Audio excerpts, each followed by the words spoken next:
আজকের এই অনুষ্ঠান নিছক সম্পত্তি হস্তান্তর বা চুক্তি স্বাক্ষর নয়, এটি রাষ্ট্রীয় সম্পদকে জাতীয় স্বার্থে নতুন রূপে রূপান্তরের একটি ঐতিহাসিক মাইলফলক। এই মাহেন্দ্রক্ষণে উপস্থিত সকল সম্মানিত অতিথিকে জানাই আন্তরিক শুভেচ্ছা ও অভিনন্দন। সম্মানিত উপস্থিতি, 1963 সালে চট্টগ্রামের ফৌজদারহাটের ভাটিয়ারীতে প্রায় 55 একর জমির উপর প্রতিষ্ঠিত জলিল টেক্সটাইল মিল স্বাধীনতার পর 1972 সালে রাষ্ট্রীয়করণের মাধ্যমে বিটিএমসির নিকট ন্যস্ত করা হয়। দীর্ঘদিনের লোকসানের পর মিলটি একসময় পরিচালনার জন্য চুক্তির মাধ্যমে বেসরকারি ব্যবস্থাপনায় দেওয়া হলেও শর্ত ভঙ্গের কারণে 2017 সালে পুনরায় বিটিএমসির নিয়ন্ত্রণে ফিরে আসে। কিন্তু একটি মিলের চাকা থেমে গেলে শুধু উৎপাদনই থেমে যায় না, থেমে যায় কর্মসংস্থান, সম্ভাবনা এবং অর্থনীতির স্পন্দন। তাই মিলটিকে পুনর্জীবিত করতে বিটিএমসি ও বস্ত্র ও পাট মন্ত্রণালয় পিপিপির আওতায় নতুন উদ্যোগ গ্রহণ করে।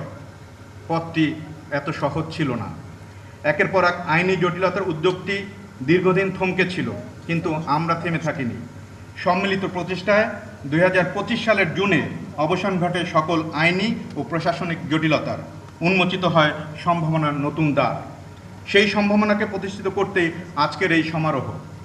সম্মানিত উপস্থিতি, মাননীয় সেনাপ্রধানের দূরদর্শী উদ্যোগ ও জাতীয় নিরাপত্তা সুদৃঢ় করার অঙ্গীকারে সরকার বিএফ সম্প্রসারণের প্রয়োজনীয়তা উপলব্ধি করে জলিল টেক্সটাইল মিলকে পিপিপির তালিকা থেকে বাদ দিয়ে বাংলাদেশ সেনাবাহিনীর নিকট হস্তান্তরের সিদ্ধান্ত গ্রহণ করে। সরকারের সর্বোচ্চ পর্যায়ের অনুমোদনে আলহামদুলিল্লাহ আজ আমরা সেই সিদ্ধান্ত বাস্তবায়নের দ্বার প্রান্তে। শুধু এই হস্তান্তরের মধ্য দিয়ে ইনশাল্লাহ প্রতিষ্ঠিত হবে বাংলাদেশ অর্ডিন্যান্স ফ্যাক্টরি 2। এটি শুধু একটি নতুন কারখানা নয়, এটি দেশের নিজস্ব প্রতিরক্ষা শিল্প সক্ষমতা, কৌশলগত প্রতিরক্ষা ও আত্মনির্ভরতার পথে এক নবজাগরণ। তাই ভৌগোলিক ও কৌশলগত গুরুত্বপূর্ণ এই স্থানে আজ আমরা শুধু একটি মিল বা ভূমি হস্তান্তর করছি একটি সম্ভাবনা, যা রূপ নেবে জাতীয় সক্ষমতায়।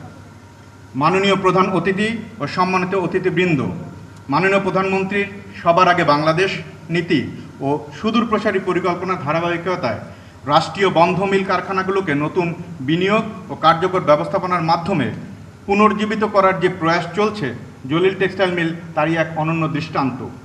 শিল্পায়ন ও প্রতিরক্ষা সক্ষমতা, দুটি জাতীয় অগ্রাধিকার আজ তাই এখানে এসে এক বিন্দুতে মিলিত হয়েছে।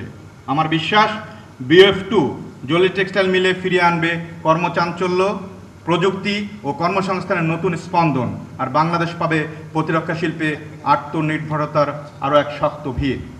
বিটিএমসির চেয়ারম্যান এবং দেশপ্রেমিক সেনা সদস্য হিসাবে আজ আমি আনন্দিত।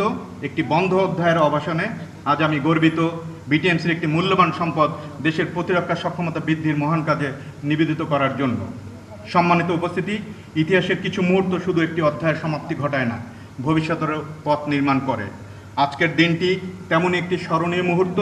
আজকের এই হস্তান্তর কোনো সমাপ্তি নয়, একটি শিল্প সম্পদ থেকে কৌশলগত জাতীয় নিরাপত্তার সক্ষমতার উত্তরণের এক নতুন সূচনা, আত্মনির্ভরতার ও আত্মমর্যাদার পথে আরও এক সুদৃঢ় পদক্ষেপ। এই মহতী উদ্যোগ বাস্তবায়নে মাননীয় প্রধানমন্ত্রীর দূরদৃষ্টি বলিষ্ঠ সিদ্ধান্ত, বস্ত্র ও পাট মন্ত্রণালয়ের মাননীয় মন্ত্রী, প্রতিমন্ত্রী ও সচিব মহোদয়ের নিরলস প্রচেষ্টা, মাননীয় প্রতিরক্ষা উপদেষ্টা ও সেনাপ্রধানের কৌশলগত উদ্যোগ, প্রতিরক্ষা মন্ত্রণালয় ও বাংলাদেশ সেনাবাহিনীর আন্তরিক সহযোগিতা এবং সর্বোপরি সকল প্রতিকূলতা পেরিয়ে বিটিএমসির অদম্য চেষ্টাকে জানাই গভীর শ্রদ্ধা ও আন্তরিক কৃতজ্ঞতাবোধ। পরিশেষে আমার কৃতজ্ঞতা শেষ হবে না যদি দুইজনের নাম উল্লেখ না করি। এক হলো বিটিএমসির GM জনাব ফিরোজ এবং আমার প্রাক্তন চেয়ারম্যান ব্রিগেডিয়ার জেনারেল জিয়া, যারা এই প্রথম উদ্যোগ করেছিল এবং আইডেন্টিফাই করেছিল।